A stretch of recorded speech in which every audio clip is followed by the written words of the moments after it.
Welcome to episode 64 of Cougars on Cougars. We are in full off-season mode. This is Jess. Yes, I'm Mary. We've got some stuff going on, though. We're going to talk to Robby McCombs here in a little bit, but of course, as always, we have to start with our notable quotable. This comes from Stephen C. Hogan. You can't have $1 million dream and a minimum wage work ethic. So that's another good off-season quote. Right? Yes, and on-season. Always work hard. That's true. Good stuff. So we're going to get right into our interview with Robby. We have a lot of things to talk with him about concerning basketball and football, just kind of off-season moves that are being made. So here's that interview with the Vanquish the Foe editor. All right, we are joined by Robby McCombs all the way from Washington. He is the managing editor at Vanquish the Foe, so he's our boss. Mm-hmm. So we want to have Robby on to talk a little bit about kind of all things BYU sports that are going on right now. And we are going to start with the news that Terry Nashif is leaving the program to pursue business opportunities. Yes. I mean, there are kind of a lot of aspects about this. So let's start before we really get into Terry and what that does. Do you think that this is the only move that we'll see with BYU coaching staff this offseason? I think so. I think we probably would have seen something else at this point. Due to the fact, I mean, Coach LaCombe, he's a really recruiting guy. He's reaching out to a lot of recruits. Yeah, grad transfers and other JUCO transfers. And then I would say Quincy Lewis's job is probably pretty safe. Who do you think is on the short list for that open spot?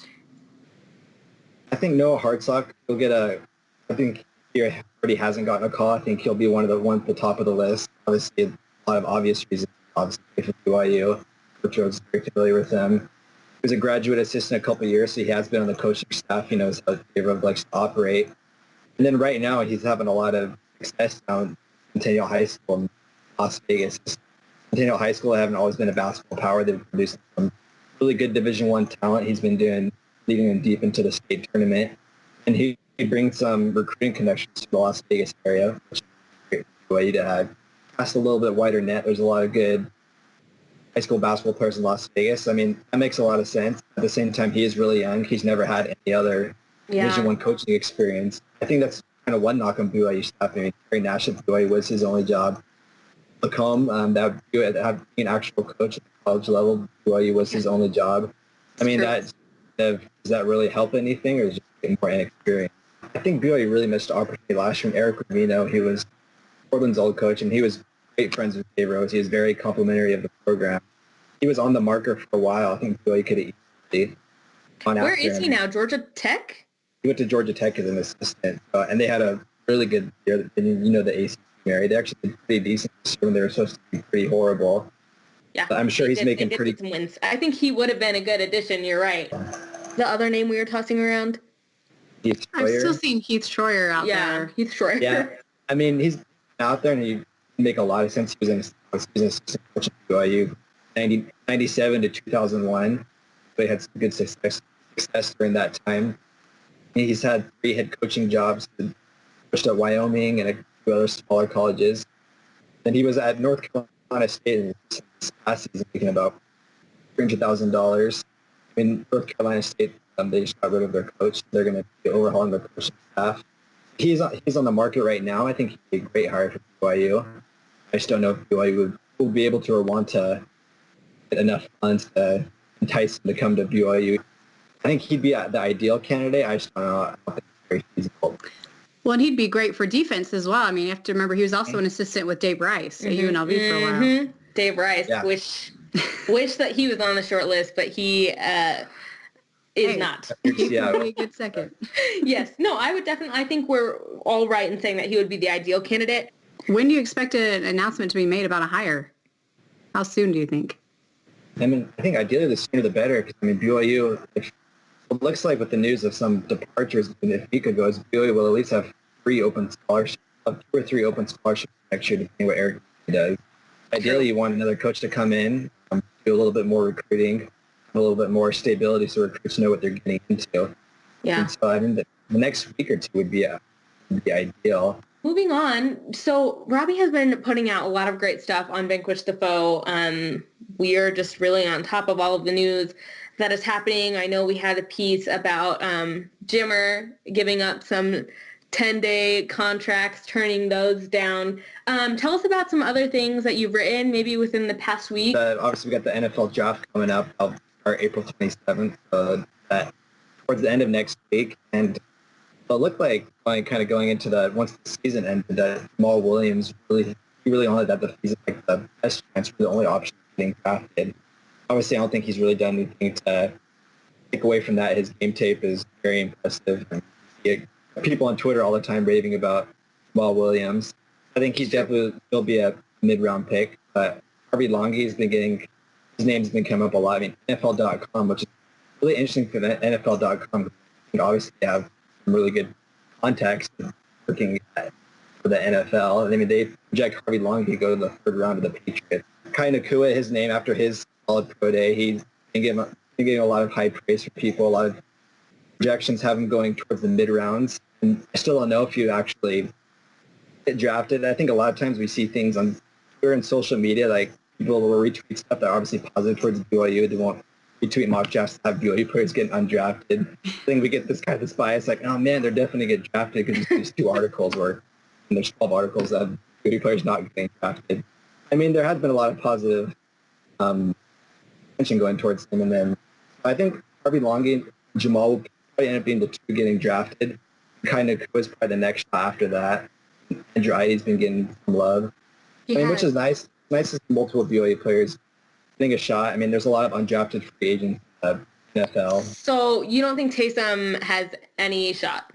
To get drafted, no, but kind of just researching. I mean, a lot of teams are high on him. Talking to people that are at BYU's O-Day, teams were they were like, once they saw Taysom's 4.4 40 time, their scouts were just double taking at their stopwatches. Like, did you guys get that time? Did he really run that fast? Yeah, he ran a 4.4 40 after having 4 season-ending injuries. Yeah, I think he will. He'll be picked up in a training camp. I think he'll start him at quarterback. As he played. But there's no really draft buzz at all. No, I haven't seen any draft buzz at all about him getting drafted. I mean, you never know. Maybe some team will see those athleticism and take a flyer on him late. I think Taysom, he'll get a shot in a training camp, and he's got the athleticism. So. Well, we know that he can show off if he's given the chance. All right, Robby, so I think that touches on the big things coming out of football and basketball as far as off-season movement. So thanks for joining us. Yeah, thanks for having me on. Always a good time to talk to you guys. We'll talk to you soon. Huge thanks to Robby for coming on, boss man at Vanquish the Foe. Yes. Thanks for coming on and talking with us about all of that great BYU stuff going on. Always good to have him. So let's jump right into talk of the town. And we are going to start with the basketball banquet. Obviously, we already touched on this with Robby. But Terry Nashif did announce last week that he is leaving the BYU basketball program to, quote, pursue business opportunities. Is it that big of a surprise? No, we kind of knew there would be moves being made on the coaching staff in the offseason. We told you to keep an eye out for that. Right. We're not sure if this is the first and only but it's the only one we have for now. So as far as other moves being made in the postseason, there are also players to be concerned about. So this article from Dick Harmon came out today basically saying that BYU is losing Stephen Bayo in addition to Jamal Yates and Davin Gwynn. So Stephen didn't get a scholarship renewed, so he is likely moving on to another program. So Stephen and Davin are the ones we heard that didn't have those scholarships renewed. Davin and Jamal we kind of heard about after the banquet, just from things that were said. It kind of sounded like they would both be moving on. I think Jamal would have a scholarship if he wanted to stay, but that's a bummer.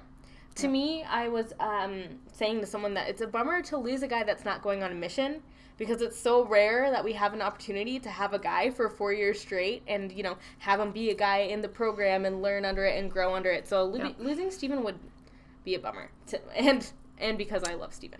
So. It's kind of become a tradition now, I guess. I know. So, obviously, nothing set in concrete. The program hasn't announced any of this, but those are the hashtag sources and rumors that we're hearing. Are we expecting Stephen to land at UVU? That's my question. I mean, based on recent history, yes, but who knows? He's from Washington, so I wouldn't be surprised if he heads up there. Went closer to home. Okay, so now moving on to fun stuff from the banquet, in addition to the awards that they gave out, which we'll get to in a little bit. But Jerem Jordan was obviously there, and he tweeted that Davin Gwynn he played the piano and he played songs from La La Land. Okay, is there anything Devin Gwynn doesn't do? No, we've established this. He's like the most eligible bachelor at BYU, so if he transfers, really I don't know if he's going to transfer or if he's just not going to play anymore. He's probably just going to go straight into MBA school or whatever. What, didn't he want to do MBA and law school? Because you're right, he is has a like a 4.0. So. Ladies, snatch that boy up. Another Renaissance man, and I didn't know this. I didn't either. Peyton Dastrup was playing the piano as well. What did he play? Boulevard of Broken Dreams, classic. I would think he'd be a little too young for that. Maybe. I'm glad to be proven wrong. So that is cool. I would love to hear that a little more. I know. Come on, Jerem. Come through with the video of them playing the piano. I want to know who else knows how to play the piano that's hiding their talents. Yeah. This also happened on the night of the banquet, so a busy night for BYU basketball. But Elijah finally proposed to his girlfriend, Janelle. Finally. I don't, like, we say finally because we talk about their relationship, That's like, true. every week. It's probably been, like, a year. Maybe. I don't know. We've been waiting for this for a while, though. But look, they're models. Oh, I know. That's why I'm so excited about, like, their wedding pictures. She literally is a model, first of all.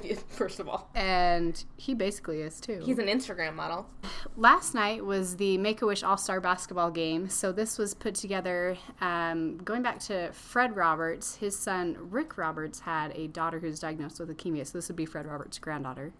And with all of the medical expenses and all of that, along with it, they wanted to do an all-star game. So they got together a bunch of former players to play. Some of them are, like, nostalgia. I'm really sad I couldn't go because I love some of these players. You do. One of your favorites, in fact. Yep. Jackson Emery's in there. One of my favorites. McKelly Wesley, Chris Miles, Brock Zylstra, Sam Burgess even. Loved him. Jimmy Balderson, Chris Collinsworth, Skylar Halford, Lee Kamard, Logan Magnuson, and Ben Murdoch. So fun. So it would have been fun to see Lee Kamard play again, too. So all of those, I hope there's video. There better be video somewhere. Yeah, we'll try and find some. So great cause. If you went, have any stories or anything, we'd love to hear it. Yeah, let us know. So. But just cool that they're doing that. This is some exciting news for BYU fans, at least. We all crossed our fingers that he would, and Zach Collins has declared for the NBA draft, and he has hired an agent. So that means he can't come back. He gone. Yep. The other Zag news I saw last week is that Jesse Wade is home from his mission now. So, I mean, he's going to Gonzaga. No, why would he transfer?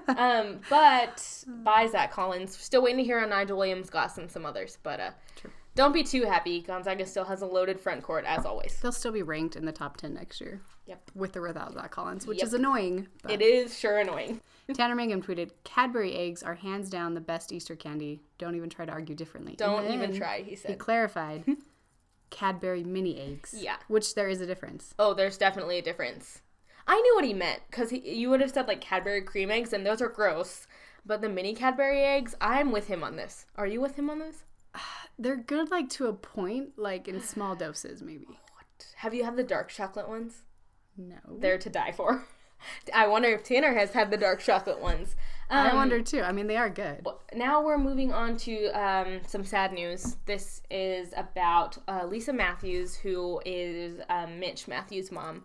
She had pancreatic cancer, and she had been fighting that battle with cancer for, I think, about a year. Yeah. And she did pass away this past week. So she was 53. It was just amazing to see the inspiration she was to the community, not only the BYU football community, her own community, and especially to Mitch. He did a really touching Instagram post that everyone should go read. And the thing that stood out to me in that was just he was talking about what a fighter she was and how when she got diagnosed with cancer, she's a trainer. She's just totally strong, and she had her chemo in her fanny pack and was training. Like, who does that? Can you imagine? Yeah. Well, I mean, that's amazing. And I'm sure she leaves such a legacy with her family and her kids, and not just that. All these players and their families that she was a part of, too. We wanted to mention an article, and we'll link to it in the article. That's by Dick Harmon, and he spoke to many of the BYU football lives that she impacted. He spoke with Kurt Henderson, who's very close with Mitch Matthews, and with Devon Blackman. He talked to Michelle Kafusi about it. And I know that on Twitter, well, in the article, Devon talks about how Lisa Matthews gave every player who didn't have a place to go for the holidays somewhere to go. She was just kind of like the ultimate team mom. Yeah, sounds like it. I know Matt Foley's parents were talking about how welcome she made them feel when Matt was a new player on the team. So she was just a really special person, and it's a big loss in the BYU football community. Definitely. She will be missed greatly. And then we want to show Mitch's tweet. Just says, "I love you, Mama. I'll miss you. Now go teach about what we have." I think Mitch is either getting married this week or next week. I know that she passed away 13 days before he was getting married, so that just breaks your heart. Yeah, it does. Okay. Hard to move on from that, but we will. Yeah. Okay, so kind of coinciding with the basketball banquet. Yes. So at the banquet, they give out awards every year. So they have things like Outstanding Defensive Player, Most Outstanding Player, Six-Man Award, Competitive Spirit, those kinds of things. So Ben Curl decided to take a page out of that book and gave out some awards to different tweeters. And we were one of those. Yes. So honored. We'd like to thank the Academy. We really are honored. We were in some good company there, I thought. It's true. So we were the Most Inspirational Tweeter Award. And if you listen to the show, he just talked about how we are scatter sunshine. We scatter sunshine. We're positive. We try not to say bad things about players and people. I don't know if we can always say that about our personal accounts, but at least on our Cougs, we do try to focus on the positive stuff. So anyway, shout out to Ben for that. And then also want to mention that Robby was the most conditioned tweeter. Yes. Which is true. I mean, Robbie's all over everything. Yep. Pretty much. So he is in shape, ready to go at a moment's notice. So that's why he's our captain at Vanquish the Foe. And that's why we had him on. So yeah, and so Devin Gwynn won the most inspirational for the actual team. So we're in good company with him, too. I know, right? We're compared to Devin Gwynn. Renaissance man. That's right. Last of all, we just, this isn't football or basketball, but we had to give a shout out to Jared Ward, who, he's a former BYU runner now. I think he graduated. Yeah, right? He graduated. He's a professor at BYU. And now he did the Boston Marathon and placed in the top 10, which that you're in good company at the Boston Marathon. And really he good company. 10, so I mean, outside of the Olympics, is there a bigger marathon than that? No. No. So that's amazing. And we just wanted to end on that note. All right, so we have been asked why we aren't doing updates on some of the other teams that are in season. To clarify, we just do men's football and basketball, and even in off-season, we kind of just stick with those and have fun with those. But it's been a pretty quiet week, so we decided that we were going to do some really arbitrary updates on some of those other sports that are happening for people who, like us, literally don't know anything. So yeah, chances are you'll know more than the things that we say. Let's just put a disclaimer here that we don't know a lot about these things, to be honest. Which is why we don't cover them. Yeah, and it's mainly because it's just the two of us, and it's almost hard enough to follow just football and basketball, what goes on. Even in the off-season. Yeah, so as much as we love these other sports, like I love volleyball and everything, it's really hard to keep up with everything that happens and whatever. So we'll give you brief updates. Go Cougars always in every sport. So here's what we've got. Like I said, very arbitrary. We're going to start with rugby, who always does very well. So they are in a different setting this year than they have been in previous years. They used to be in the Varsity Cup, but now they're in Division 1A. They've had a great season. They're still whomping on most people, winning by like 93 to like 7. So they most recently beat Colorado State in the first round of the playoffs. The Division 1A playoffs are happening right now. And that score was 93-3. So, like we said. So they're going to play this Saturday, and that will be against Indiana. And if they beat Indiana, then they will likely play Life University, which is apparently a rugby powerhouse. I have never heard of it. Never heard of it either, but go rugby. Softball, women's softball BYU is awesome. They're ranked number 20 in the country. They are 31-10 so far. Good record. And really good. McKenna Bull, I know, is one pitcher of the week like multiple times. This week even.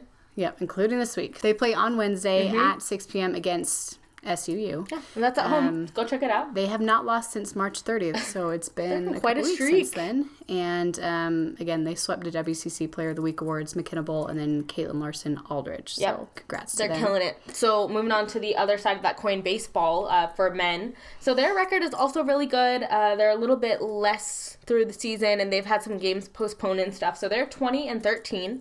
They actually play tonight. They play Utah again. I know they played them at the end of March, and they won. So shout out to baseball to being one of our only teams to beat Utah in something. So that will be on the Pac-12 network, so check that out if you can't make it to Smith's Ballpark. They've had a really tough schedule. I know we've mentioned that a few times. But they're winning series. I mean, they're winning 2 out of 3, if not sweeping. Their pitching staff has been really solid. Brady Corliss is 5-0 in games that he's pitched, so he has not lost a game where he's pitched. And he struck out 9 in one of the Pepperdine games from last week, which is pretty impressive for a college pitcher. So keep it up, baseball. Yeah, and they've had some fun moments. I mean, I follow BYU Baseball on Twitter and Mike Littlewood, and they're good at posting the little snippets of cool things that happen, home runs and walk-offs, and I know they've had some good moments. I can't remember who it was a couple of games ago, but he broke his bat in half. It was pretty amazing. That's fun. Okay, volleyball, men's volleyball, which, again, is also amazing. One of our powerhouse sports, really. Yep, definitely. So they swept Stanford this weekend in the MPSF. In the quarterfinals. So they're in the playoffs sweeping people. Who does that? In the hardest volleyball league in the country. Mm-hmm. So they are headed to Long Beach for the semifinals. So that will be starting April 20th at 6 p.m. Hawaii's a 3 seed, BYU's a 2 seed in that game. I think you'll be able to stream it online somewhere. We'll try to share the link if we can find it. And then nationally, we're still ranked number 3, so we're right up there. It's amazing. Good chance to win this. What we wouldn't give to be ranked number 3 in football or basketball. Very true. That's good. Yeah, and playing for a national championship, I think. Yeah. Their record is 24-3, so only 3 losses again, and they've been against the best teams. Tim Daubert had 13 kills against Stanford in that sweep over the weekend, and then Josh Grosh had 6 blocks in the other games. So. And if they make it to the championship, knock on wood, that would be on April 22nd. So April 20th is their next game, and then April 22nd would be the championship, which I'm sure will play into NCAA tournament standings and stuff. So. Right. Definitely. Okay, as for what's next, we basically mentioned what's coming up next for all of the other sports, but as far as football and basketball, there is a fan fest this week, finally, in Vegas, so those are getting started. And our good friend Pat Hammond has had a heavy hand in planning this one, so make sure you go and support her, and I think Kalani is doing a fireside the next day, so check out Pat's Twitter for more info on that. As far as the fan fest, it's from 11 a.m. to 2 p.m., and that's at Craig Ranch Regional Park in Las Vegas. I'm sure there will be plenty of coaches and players. It's a really casual setting to be able to get to talk to them, have them sign stuff. And I know that Pat got Waffle Love to be there. She's loves them. So go eat, have a good time. Send us pictures. Yes, stories. Please. We are sponsored this week by Coach Lavelle Edwards, who received the Legends Award at the State of the Sport Awards last week. So if you haven't seen it, go and listen to Kalani playing the voicemail that he got from Coach Edwards. It's amazing. It's great. And our second sponsor, we had to go with Joe Johnson, or Joe Jesus, as all the cool kids are calling him. He hit the game winner in Game 1 of the Jazz vs. Clippers series. We wanted to wish the Jazz the best of luck in the NBA playoffs. It is always great to have a hometown team in it. May you always stay loyal to the white and blue. For Jess, I'm Mary. We'll see you next week.